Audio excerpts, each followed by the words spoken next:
Former most dangerous and notorious Italian gang leader, Vince Focarelli, who has survived 6 attempts on his life, including one in which his son was killed, has changed his life, changed his name to Abdul Salam, embraced Islam, and became a Muslim. Vince Focarelli, who has opened a restaurant in Carrington Street, has revealed how he has got his life back on track. He is now feeding the homeless and donating to the needy. Abdel Salam was the reason that too many people convert to Islam, and he is the reason that his Muslim friends became more devout.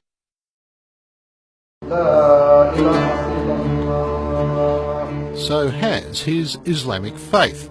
On Tuesday nights he feeds the homeless from the rear of the cafe that serves up all types of cuisine, from traditional Arabic to Italian and vegan. We cook pasta, we make soup, we give bottled water, blankets, socks, things like that. We make a package.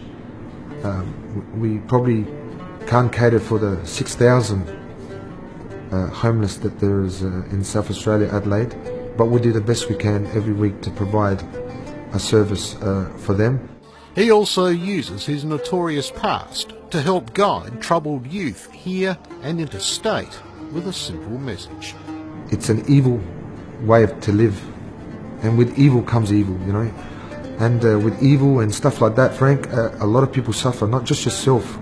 It's like a domino effect, you know. You have your wife, your kids, your mother, your father, you know, your friends. It's not just you, you know, and that's where the selfishness comes in. And he counsels those behind bars who, like him, took the wrong road, like Dan. There's a mate of mine, I'm very proud of him.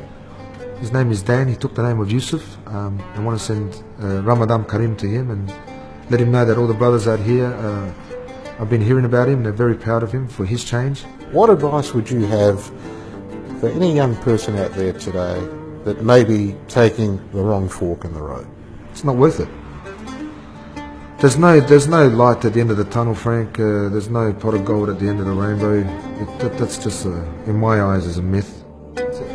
The days of guns, fast bikes, flashy clothes that marked the bloody life of gangster and bikie Vince Focarelli are, according to him, gone. Yes, even his name. What is it today? Imran Abdul Salam, which Abdul Salam means the slave servant of peace of Allah. La ilaha illallah. Although raised a Catholic in a traditional Italian migrant family, he's been a Muslim for 15 years, but admits losing his way from the righteous path he now strictly follows.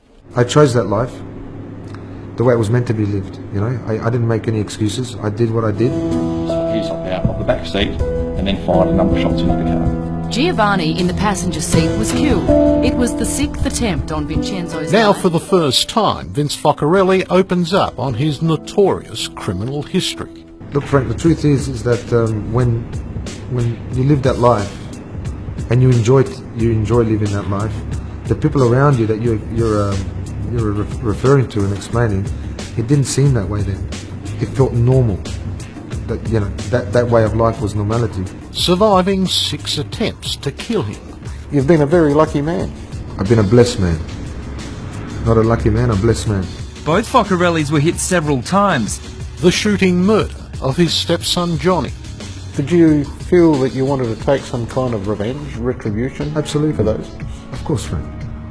But I think that's for everyone would have that first instinct, you know, comes to things like that. Especially in that life, you're required. You know, it's like a requirement of it. And his redemption. You could never go back to that. Never, Frank.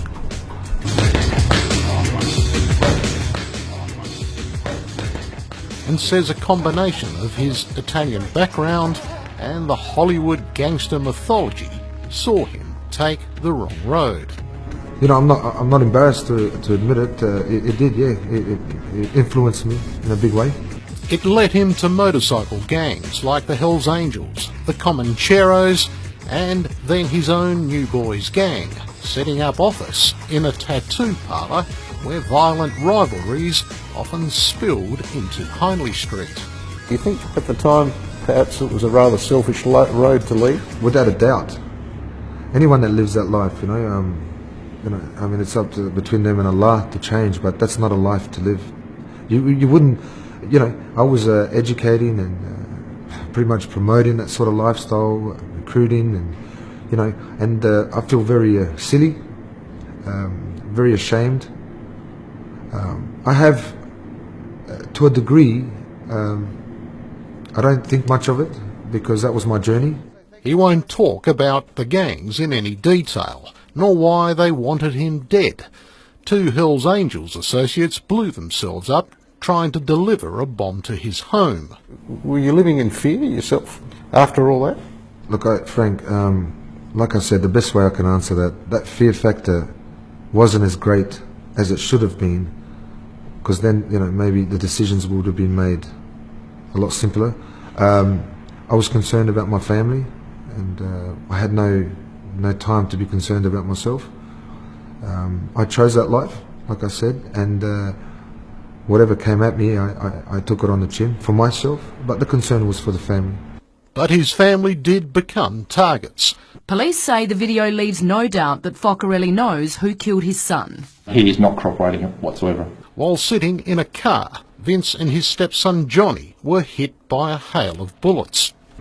Very sad, and very concerning that he wouldn't die, that I'll make it to the hospital. Were you telling him that while you were in the car? Was he conscious or? I was telling myself that it was okay, that he's just unconscious and everything will be okay. And I was talking to him, obviously, and I didn't want to believe that that was it. Johnny was dead by the time the ambulance reached them. Vince was badly wounded. Was that the sort of turning point in your life, you think? No. It wasn't? I have to answer you honestly, Frank. I was very angry and, you know, and frustrated at the situation. Did you have feelings of revenge? Yes. Absolutely. On his release from hospital, Vince was arrested. He wound up in solitary confinement in Yatla's G Division. It was to be his road to Damascus moment. I started reading the Quran, and a lot of things spoke to me in regards to my life. You know, you can't delay it, or you can't prolong death, but everything is written. Allah has written it. When I read this, I remember getting very emotional, Frank, and realizing then and then that no matter what, even whether I was a gangster or not gangster, you know, my son had to die that day. And the man that shot and killed Johnny, you have a sense of forgiveness for? Absolutely, Frank. I believe strongly in this religion, and it's because of this religion that I am able to forgive the man that has shot my son. It hasn't been an easy road for that, I can tell you, but I'm there. Do you walk down the street having to look over your shoulder? No, not at all, Frank. If anyone wants to harm me or anything like that, I mean, at the end of the day, that's their choice. I'm good. I'm free from everything. I'm enjoying my life. I don't feel scared, and that's not being arrogant. I'm strong with my faith, and I fear Allah. The ongoing legacy of Vince Focarelli's story shows the power of Islam that managed to change him from being a gang leader to an excellent example of a truthful, generous, and an honest man. May God protect him, guide him, and strengthen his faith. Allah is more exalted than heaven and earth. His treasure more important than the greatest of the war.